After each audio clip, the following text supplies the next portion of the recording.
ಬಹಳಷ್ಟು ಈ ರೀತಿಯ ಪಾತ್ರಗಳನ್ನು ಬೇರೆ ಬೇರೆ ಶೇಡ್ಸಲ್ಲಿ ಮಾಡಿದ್ದೀವಿ, ಬೇರೆ ಬೇರೆ ಥರದಲ್ಲಿ ಮಾಡಿದ್ದೀವಿ. ಅಂದರೆ ಸಾಮಾಜಿಕವಾಗಿ ತುಳಿತಕ್ಕೆ ಒಳಗಾದಂತಹ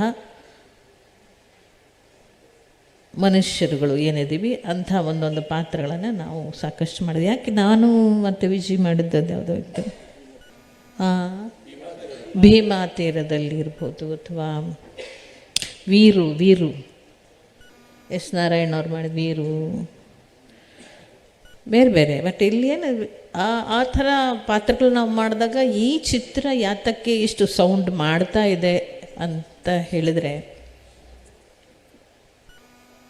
ಇದರಲ್ಲಿ ಕೊನೆಯ ಎಂಡ್ ನಾನು ಅವ್ರಿಗೆ ಶಿಕ್ಷೆ ಕೊಡೋದು ಭಾಳ ದೊಡ್ಡದಲ್ಲ, ನನಗಿಂತಲೂ ದೊಡ್ಡದು ಆದದ್ದು ಈ ದೇಶದಲ್ಲಿ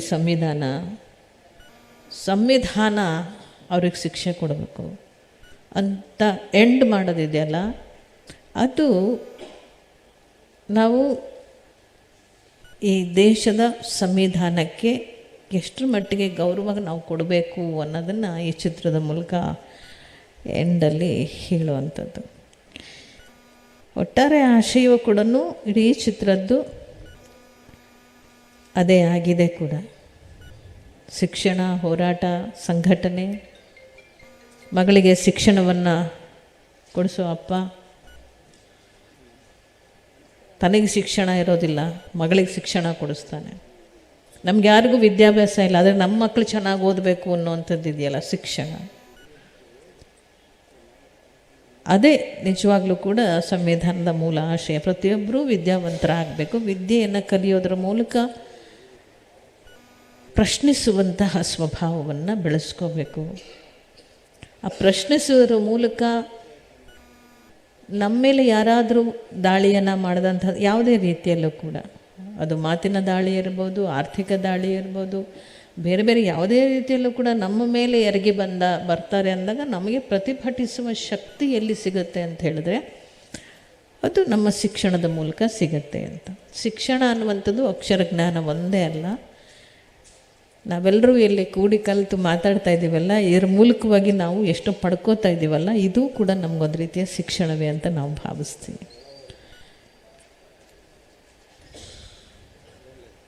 ಇದು ಅಲ್ಲಲ್ಲಿ ಚಿತ್ರದಲ್ಲಿ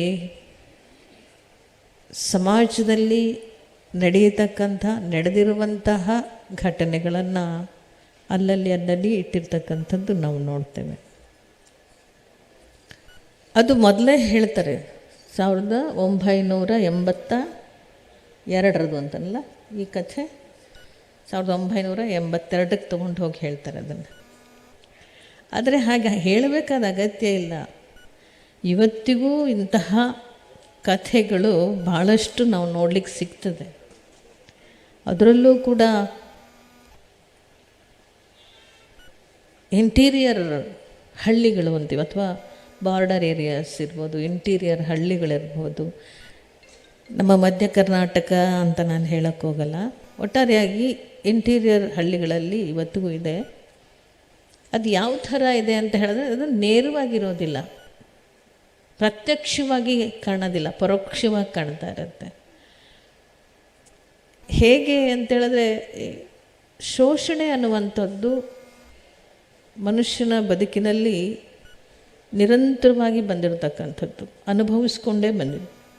ಪೂರ್ವಜರಿಂದ ಹಿಡಿದು ಇಂದಿನವರೆಗೂ ಕೂಡ ಸಂವಿಧಾನ ಬಂದಿದ್ದರು, ಪ್ರಜಾಪ್ರಭುತ್ವ ವ್ಯವಸ್ಥೆ ಬಂದಿದ್ದರು, ಅದರ ಮೂಲಕ ನಮ್ಮನ್ನು ನಾವು ರಕ್ಷಣೆ ಮಾಡಿಕೊಂಡು ಬಲ್ಲಿವಿ ಅನ್ನುವಂಥ ನಂಬಿಕೆ, ವಿಶ್ವಾಸವನ್ನು ನಾವು ತಳಿಬೇಕು ಅಂತ ಅಂದುಕೊಂಡರೂ ಕೂಡ ಅದು ಪರಿಪೂರ್ಣವಾಗಿ ಆಗಿದೆಯಾ ಅನ್ನುವಂಥ ಪ್ರಶ್ನೆ, ಅದು ಸಾಧ್ಯ ಆಗಿಲ್ಲ ಅಂತ ನಾನು ಹೇಳಬಲ್ಲೆ.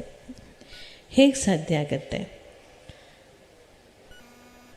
ನಾವು ಎಲ್ಲಿವರೆಗೂ ಕೂಡ ಜಾಗೃತರಾಗೋದಿಲ್ಲ, ಅಂದರೆ ದಮನಿತರು, ತುಳಿತಕ್ಕೆ ಒಳಗಾದಂತಹ ಅಸಹಾಯಕ ಸ್ಥಿತಿಯಲ್ಲಿರ್ತಕ್ಕಂತಹ ಜನ ಎಲ್ಲಿವರೆಗೂ ಜಾಗೃತ ಆಗೋದಿಲ್ಲ, ಅಲ್ಲಿವರೆಗೂ ಕೂಡ ಈ ಥರ ನಮ್ಮನ್ನು ತುಳಿಯುವಂತಹ ವ್ಯವಸ್ಥೆ ಅದು ಜಾಗೃತವಾಗಿ ಇರುತ್ತೆ ಅನ್ನುವಂಥದ್ದು.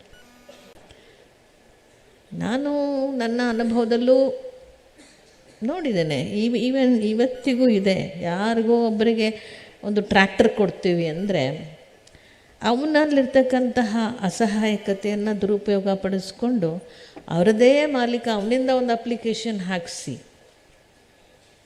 ಅವನ ಹೆಸರಿಗೆ ಟ್ರ್ಯಾಕ್ಟ್ರನ್ನ ಸ್ಯಾಂಕ್ಷನ್ ಮಾಡಿಸ್ಕೊಂಡು ಅವನಿಗೆ 2 ಬಾಟ್ಲು ಒಂದಿಷ್ಟು ಮಾಂಸ ಕೊಟ್ಟು ಕಳಿಸಿ ಆ ಟ್ರ್ಯಾಕ್ಟ್ರನ್ನ ತನ್ನ ಹೊಲದಲ್ಲಿ ದುಡಿಸ್ಕೊಳ್ತಾ ಅವನ್ನೂ ಕೂಡ ಇದರಲ್ಲಿ ದುಡಿಸ್ಕೊಳ್ತಾ ಹೋಗುವಂಥದ್ದನ್ನು ನಾನೇ ನನ್ನ ಕಣ್ಣಾರೆ ಈಗ 10 ವರ್ಷಗಳ ಹಿಂದೆನೂ ನೋಡಿದ್ದೀನಿ, ಇವತ್ತಿಗೂ ನೋಡ್ತಾ ಇದ್ದೀನಿ. ಅದು ಕೂಡ ಶೋಷಣೆನೇ. ಅವನಿಗೆ ಅರ್ಥವೇ ಆಗಲ್ಲ.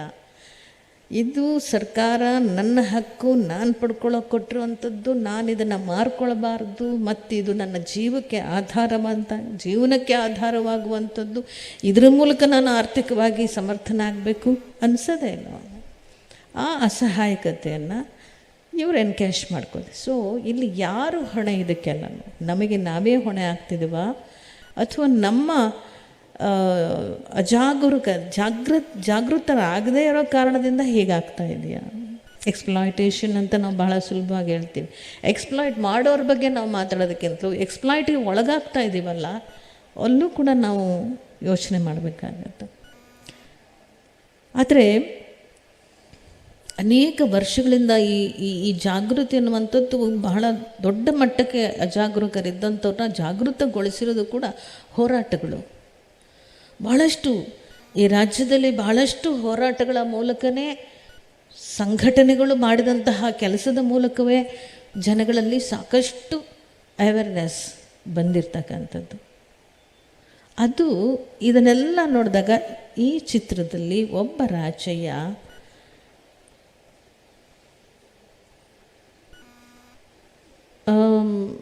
ರಾಜಯ್ಯನ ಮೂಲಕ ಅದನ್ನು ಹೇಳಿಸೋದ್ರ ಜೊತೆಯಲ್ಲಿ ಆಗಾಗ ರಾಜಯ್ಯನೂ ಕೂಡ ನಮ್ಮಲ್ಲಿ ಆ ಮನಸ್ಥಿತಿ ಇದೆಯಲ್ಲ, ನಮ್ಗೆ ಯಾಕೆ ಬಿಡಪ್ಪ, ಅಯ್ಯೋ ನಮ್ಮ ಪಡೆಗೆ ನಾವಿರೋಣ, ಅವ್ರ ವಿಷಯ ನಮ್ಗೆ ಯಾಕೆ ಬಿಡಪ್ಪ, ಸುಮ್ಮನೆ ಇದನ್ನೆಲ್ಲ ಯಾರು ತಲೆಗೆ ಎಳ್ಕೊಂಡು ಇದೆಲ್ಲ ಯಾಕೆ ಬೇಕು ನಮಗೆ, ನಮ್ಮ ಪಾಡಿಗೆ ನಾವು ಇಟ್ಬಿಡೋಣ ಅಂತ ಒಂದು ಮನಸ್ಥಿತಿ ಇದೆಯಲ್ಲ. ರಾಜಯ್ಯನೂ ಕೂಡ ಕೆಲವೊಂದು ಸಲ ಹಾಗೆ ಮಾಡ್ತಾನೆ. ರಾಜಯ್ಯನೂ ಕೂಡ ಅನಿವಾರ್ಯ ಆದಾಗ ಕೈ ಚೆಲ್ಲಿಬಿಡ್ತಾನೆ. ಅವ್ನು ಯಾಕೆ ಒಂದು ಊರು ಬಿಟ್ಟು ಇನ್ನೊಂದು ಊರಿಗೆ ಬರಬೇಕು? ಅದೇ ಊರಲ್ಲೇ ಇದ್ದು ಅದೇ ಊರಲ್ಲೇ ಜಯಿಸ್ಬೋದಾಗಿತ್ತಲ್ಲ. ಅಲ್ಲಿನ ಆ ಕ್ರೂರತೆ, ಆ ಮಾನಸಿಕವಾದಂಥ ಕ್ರೂರ ಸ್ಥಿತಿಯನ್ನು ನೋಡಿದಂಥವನು, ಮಗುವಿನಿಂದಲೂ ನೋಡಿದಂಥವನು, ತಂದೆಯ ಕಾಲದಿಂದಲೂ, ತಂದೆ ಜೀತದಾಳಿದ್ದಾಗಿನಿಂದಲೂ ನೋಡಿದಂಥವನು, ತಾನು ಜೀತಕ್ಕೆ ಒಳಗಾಗಬಾರ್ದು ಅಂತ ಅಂದುಕೊಂಡಿದ್ದರೂ ಕೂಡ ಅವನಲ್ಲಿಯೂ ಒಂದು ರೀತಿಯ ಆ ಮನಸ್ಥಿತಿ ಪರಿಪೂರ್ಣವಾಗಿ ಬಿಟ್ಟು ಹೊರಗೆ ಬರಲಿಕ್ಕೆ ಅವನಿಗೂ ಸಾಧ್ಯ ಆಗೋದಿಲ್ಲ. ಇದನ್ನು ನಾನು ಈ ಚಿತ್ರದಲ್ಲಿ ಗಮನಿಸಿರ್ತಕ್ಕಂಥದ್ದು. ಅವನು ಅದನ್ನು ಪರಿಪೂರ್ಣವಾಗಿ ಬಿಟ್ಟು ಬರಲ್ಲ, ಆಗಲ್ಲ. ಸಮಾಜ, ಸ್ಥಿತಿ, ಅನಿವಾರ್ಯತೆ ಒಬ್ಬ ಮನುಷ್ಯನನ್ನು ಹೇಗೆ ಕಟ್ ಹಾಕುತ್ತೆ ಅನ್ನುವಂಥದ್ದನ್ನು ನಾವು ಈ ಚಿತ್ರದಲ್ಲಿ ನಾವು ನೋಡಬಹುದಾಗಿದೆ. ಆದರೆ ಚಿಕ್ಕ ಹುಡುಗನಲ್ಲಿ ಅವನಿಗೆ ಆದಂತಹ ಘಟನೆಗಳ ಆಧಾರದ ಮೇಲೆ ಅವನು ಊರು ಬಿಟ್ಟು ನಮಗೆ ಬೇಡ ಬಿಡಪ್ಪ, ನಾವು ಇಲ್ಲಿರೋಷ್ಟು ದಿವಸನೂ ನಮ್ಮನ್ನಿಲ್ಲಿ ಬದುಕೋಕ್ಕೆ ಬಿಡಲ್ಲ ವ್ಯವಸ್ಥೆ, ಬದುಕೋಕ್ಕೆ ಬಿಡಲ್ಲ ವ್ಯವಸ್ಥೆ, ನಾವು ಬೇರೆ ಎಲ್ಲಾದರೂ ಹೋಗಿ ಬದುಕೊಳ್ಳೋಣ ಅಂತ ಬೇರೆ ಕಡೆಗೆ ಹೋದರೂ ವ್ಯವಸ್ಥೆ ಏನು ಬದಲಾಗಿರೋದಿಲ್ಲ. ಪ್ರಪಂಚದಾದ್ಯಂತಕ್ಕೆ ನೀವು ಹೋದರೂ ವ್ಯವಸ್ಥೆ ಅಂತೂ ಶೋಷಣೆಯನ್ನು ಮಾಡ್ತಕ್ಕಂತಹ ವ್ಯವಸ್ಥೆ ಇದ್ದದ್ದೇ. ಆ ಊರಲ್ಲೂ ಸಹಿತ ಅದನ್ನೇ ಉಣ್ಣಬೇಕಾಗತ್ತೆ. ಸೊ ಅಲ್ಲೂ ಸಹ ಅವನು ಮೈಲ್ಡ್ ಆಗಿರ್ತಾನೆ ನೋಡಿ. ಅವನು ಅಲ್ಲಿ ಹೋದಾಗಲೂ ಕೂಡ ಆ ಹಿಂದಿನ ಅನುಭವದ ಮೇಲೆ ಅವನು ಸೈಲೆಂಟ್ ಆಗಿಬಿಟ್ಟಿರ್ತಾನೆ.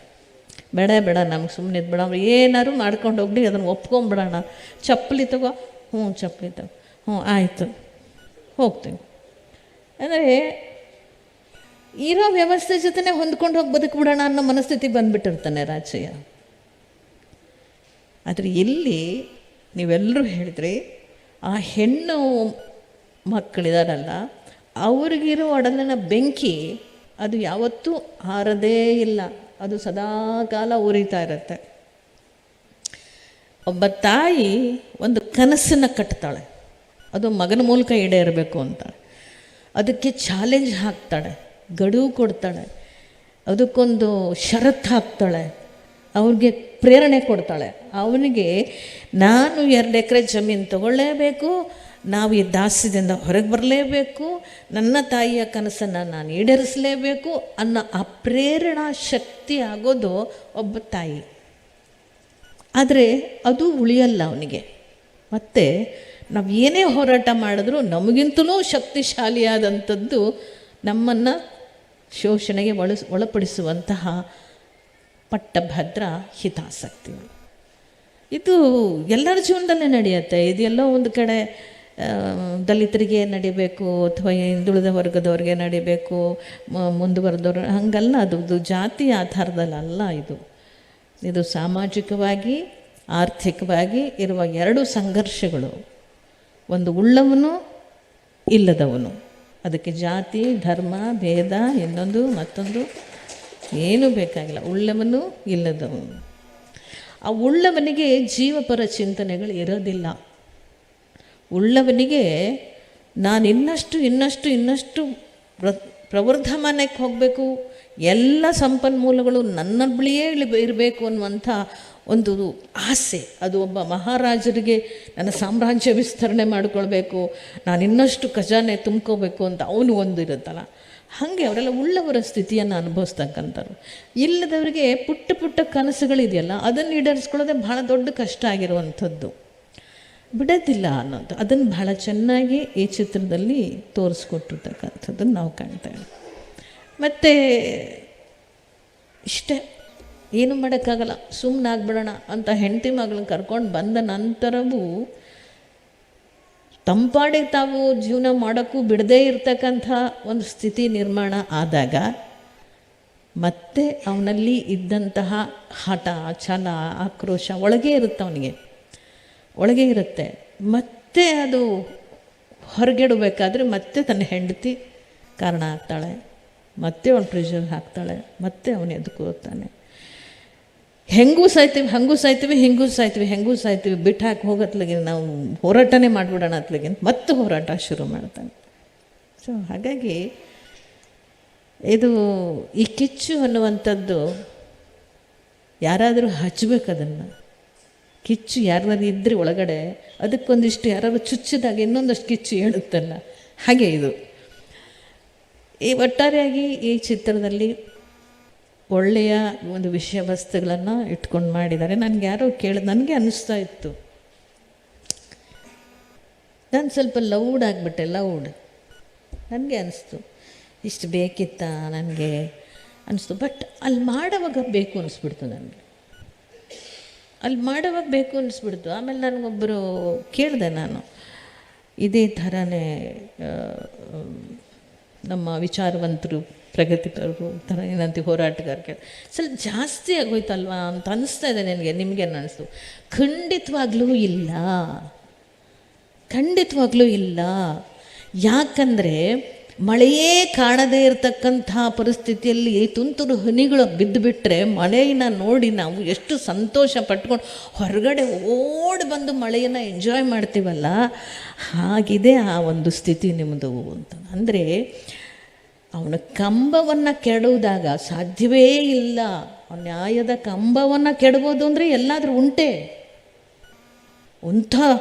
ಇಡೀ ಊರನ್ನೇ ತನ್ನ ಶಕ್ತಿಯಲ್ಲಿ ಇಟ್ಕೊಂಡಿರ್ತಕ್ಕಂಥವನು ಮುಂದೆ ಕಂಬನ ಕೆಡು ಬಿಡ್ತಾನೆ. ಯಾರು ಕೆಲಸಕ್ಕೆ ಬರ್ತಾನೋ, ಯಾರು ಜೀತದ ಮಗ, ಅವನು ಕಂಬದಲ್ಲಿ ಕೆಡು ಬಿಡ್ತಾನೆ. ಅಂದರೆ ಒಂದು ಮಗುವಿನಿಂದ ಆ ಒಂದು ದೇವರನ್ನು ಮುಟ್ಟಿಸ್ಬಿಡ್ತಾನೆ, ಹತ್ತಿಸಿ ಅದನ್ನು ಮುಟ್ಟಿಸ್ಬಿಡ್ತಾನೆ ಅಂತಂದರೆ, ನಮಸ್ಕಾರ ಮಾಡಿಸ್ಬಿಡ್ತಾನೆ. ಆ ತಾಯಿಗೆ ಇದೇನು ಜೀವನದಲ್ಲಿ ಕಂಡೇ ಇಲ್ವಲ್ಲ, ಅವಳೇನು ಕಂಡೇ ಇಲ್ಲ. ಅವಳು ಯಾವತ್ತಿದ್ರೂ ಕೂಡ ಅನ್ನ ತಟ್ಟೆ ಮುದ್ದೆ ಕೊಟ್ಟರೆ ಮುದ್ದೆನೇ ಬೇಕಾದ್ರೆ ಕಾಲಲ್ಲಿ ಒದ್ರೆ ಅದು ಮಣ್ಣಲ್ಲಿ ಬಿದ್ದರೂ ಕೂಡ ಆ ಮುದ್ದೆ ಮತ್ತೆ ತೊಳ್ಕೊಂಡು ತಿಂದಂಥ ಅಭ್ಯಾಸ ಇರುತ್ತೆ ಹೊರತು ಇದನ್ನು ಅನುಭವಿಸಿ ಗೊತ್ತೇ ಇಲ್ಲ ಜೀವನದಲ್ಲಿ. ಆ ಆನಂದ ಹೇಗಿರ್ಬೋದು, ಆ ಒಳಗಿನ ಸಂಕಟ ಹೇಗಿರ್ಬೋದು, ಅದು ಒಂದು ವಿಜಯ, ಒಂದು ಗೆಲುವು ಅವ್ರಿಗೆ, ಆ ತಾಯಿಗೆ. ಸೊ ಆ ತಾಯಿಗೆ ಆ ಗೆಲುವಿದೆಯಲ್ಲ, ಆ ಗೆಲುವು ಹೇಗೆ ಅವಳು ಎಂಜಾಯ್ ಮಾಡ್ತಾಳೆ ಅನ್ನುವಂಥದ್ದು ಇದೆಯಲ್ಲ, ಅದು ಸರಿಯಾಗೇ ಇದೆ. ಏನು ತಲೆ ಕೆಡಿಸ್ಕೋಬೇಡಿ. ಗ್ಯಾರಂಟಿ ನ್ಯೂಸ್, ಸುದ್ದಿ ಖಚಿತ, ನ್ಯಾಯ ನಿಶ್ಚಿತ.